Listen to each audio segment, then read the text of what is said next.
Watch you guys, if you accidentally deleted something on Windows 11, Windows 11 can now get it back with the new point-in-time restore.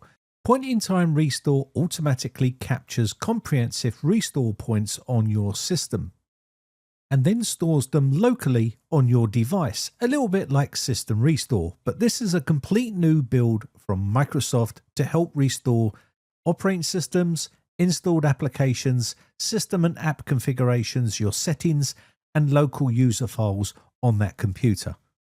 Now, Microsoft have come out and said that this new feature can use up to 50 gigabytes of storage, as you can see right here on the screen. That is the maximum amount of storage that it's going to use, but you can set it to a lower figure. So with this new feature, automatic and predictable restore points are captured on a recurring schedule, default every 24 hours. So recent recovery points are already available if an issue occurs on your PC. Fast full system recovery can restore the entire system to a previous state in minutes, minimizing user and business impact. Designed for real-world disruptions, it's useful for both one-off device issues and a wider incident affecting many machines, such as problematic updates, driver regressions, and also app corruption, configuration errors, or other user or admin initiated changes that result in the system stability, like for instance if you use group policy or some sort of script that's broken the system.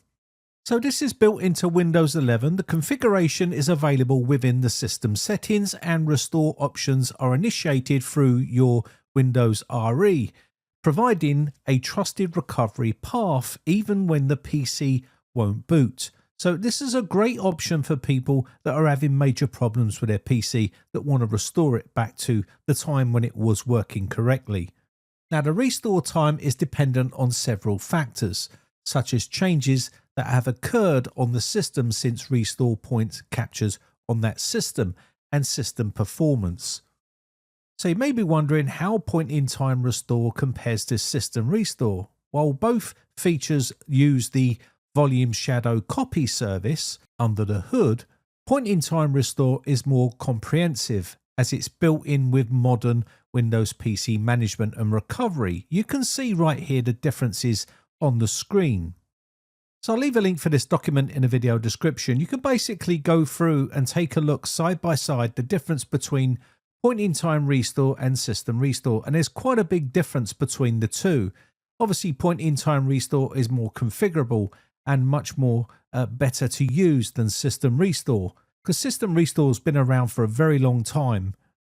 But just remember that a reserved amount of storage is set aside for this feature to work properly. And there's some other graphs on here, like how does the feature in Windows 11 compare to point-in-time restore for Windows 365? And you can see there's quite a big difference there, and you can go through and have a look at some of the differences. I'm not going to go through them all in this video because I don't want to bore you to tears by just reading a document on the screen when you can do that yourself.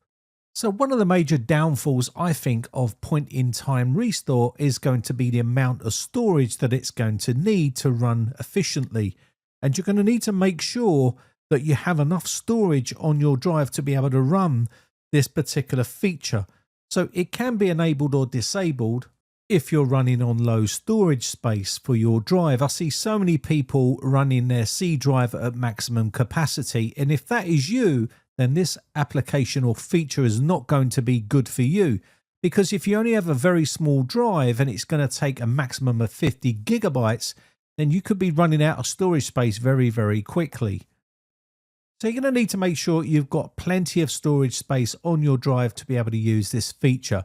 And the cost of SSDs right now are through the roof, so that's something to take into account.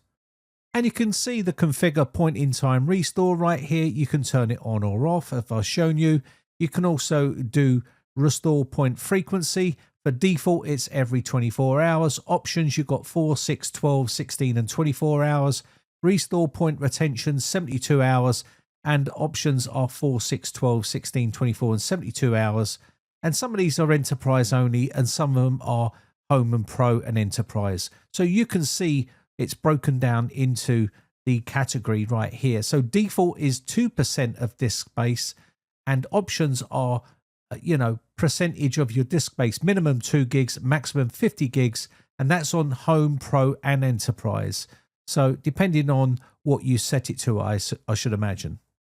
Now, I do think that this is one feature that Microsoft have added that is a step in the right direction, because I do believe that System Restore is getting a bit long in the tooth, and they needed to bring something in like this to be able to bring in a better way of restoring Windows back to a working state.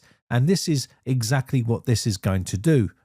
So just a quick video for today. Let me know your thoughts in the comments section down below, what you think of this new tool when it gets pushed out to you in your Windows system. I do think it's a step in the right direction, albeit it could use up to 50 gigabytes in maximum storage, which is probably not going to please a lot of people, but you do have a little bit of control there with how much storage it does actually use. Anyway, if you haven't subscribed yet, hit that subscribe button. My name has been Brian from briteccomputers.co.uk. Just want to say a quick shout out to all my YouTube members who join my YouTube members group. I do appreciate the support, and I'll catch you in the next video. Bye for now.